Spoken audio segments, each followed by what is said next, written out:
McCarthy Chevrolet, McCarthyChevyKC.com, proud supporters of RacinBoys, and I know that people are out there buying the cars. There's only one place, as I tell you all the time, to buy a Chevrolet.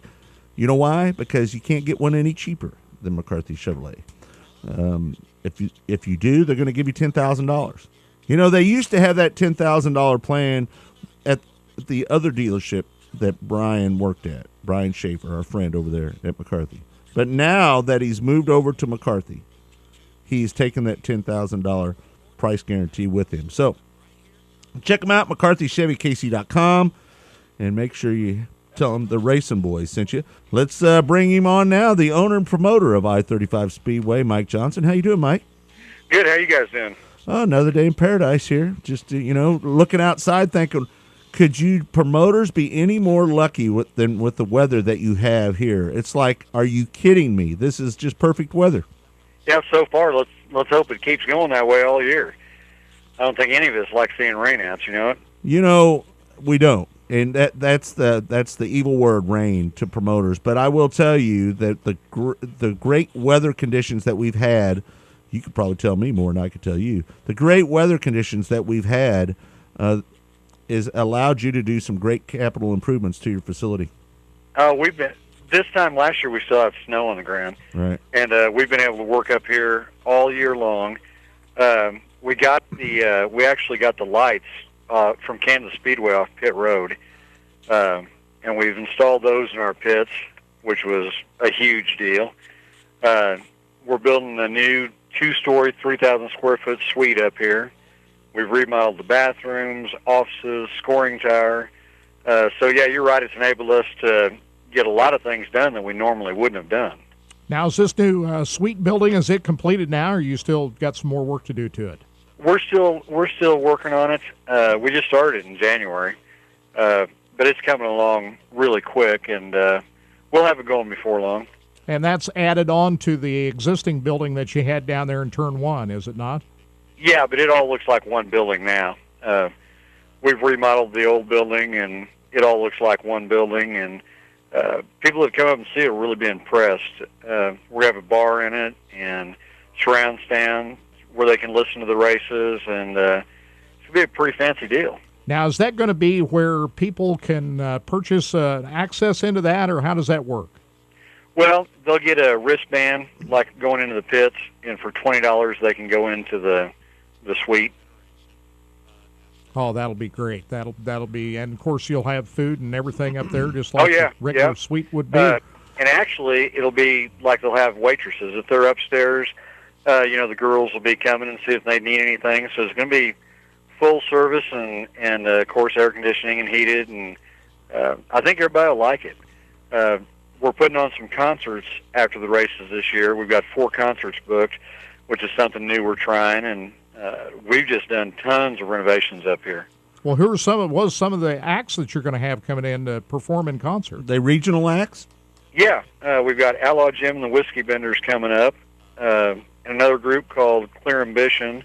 We've got each of those guys coming up twice, and then we're trying to get another guy, local guy called Damn It Jim, and they do. Hold on, what? Damn It Jim. Damn It Jim. Now, what kind of music's that? Country. Oh, okay. And then these other guys do a little country, southern rock. They'll get everybody rolling and excited about things, believe me. These lights you put in the pit area, now some of this is from Kansas Speedway, is that right? Yeah. Yep. We got, actually, they got a hold of Mark Olson and said they were going to be taking the lights down. I guess when they were doing all the renovations out of Kansas Speedway, the new lights they ordered didn't match. When they came in, didn't match the existing lights they had. So they took down the lights, and Mark got them, and we split them. I hauled them and dropped half of them at Lakeside and brought the other half up here to I-35, and we've got ours installed up here. Now, some of the lights around the racetrack, you replaced some of those too, have you not? Yeah, and we've worked on the bleachers. It used to be a big step getting into the upper bleachers, and we put steps and rails there getting in, and well, we've done a ton of work. You guys won't recognize it when you come up and see it, but we're trying to give our fans and drivers the best facility we possibly can. And, I believe in doing that, and I believe we've got to really entertain our customers now. I don't think you can just open the gates and have some races and expect fans to flood into you. I think you've got to think outside the box and be not only a promoter, you got to be an entertainer. You've got to entertain these fans. And it's got to be an affordable experience where they can bring the whole family, doesn't it? Yep. It's got to be affordable, and you got to give them more than what you used to. It used to be you walked through the gates and you watched the races and everybody went home, but now you've got to make it an event. And we're doing more specials. USMTS will be here next weekend, which is always a packed house when they come. And they're also joining us July 12th. And then at the end of the year, we're doing our 2-day special again. We've got the Bob Douglas group every other week. The Midwest Sprints are coming up. We've added them, and we've added the vintage cars on the weeks that Bob Douglas group's not up here. We'll have the vintage cars, the old-time cars. We'll be racing on the weeks that the vintage cars aren't, or the Outlaws aren't racing. So we've really stepped up our program, I think. Yeah. Well, I know that every year you've done something to the facility up there, and I know Larry Castor would be proud because, he had a lot of blood, sweat, and tears in that place. And your relationship with the Castor family has kept his name alive as well. So that's good with what you do with the whole Castor family deal up there. So I'm sure Larry's looking down saying, good job, Mike. Well, I hope so. Yeah, the Castors, we're good friends with the Castors.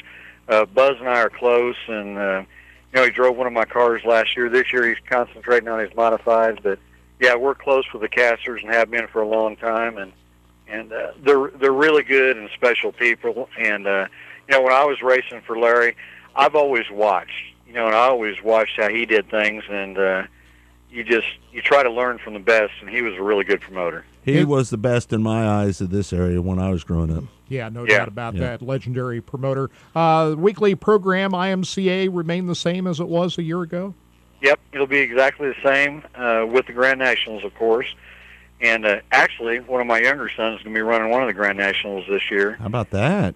So my oldest son and I used to run them, and now Austin's going to be running one of the Grand Nationals this year. When we close at the end of the year, he got about 1,500 laps on the track up here, and we were burning through tires and fuel, but it was good that he was able to get out there and get a lot of seat time in, before you just throw him out there into race conditions. Yeah. Right. Okay, let's talk about today. Gates open at 1 o'clock. Practice from 2 until 6 this afternoon. Well, it'll be 2 until they want to stop. Okay. We'll be here as long as they want to be here. All right, Mike. Well, listen, good job up there, and we'll see you up there at some point this year. Traveling a lot this year, but always try to make it up there a few times a year, and sounds like you got things in order up there. Can't wait to see it. Well, thanks a lot, guys. Thanks for having us on. See you up there next Saturday night.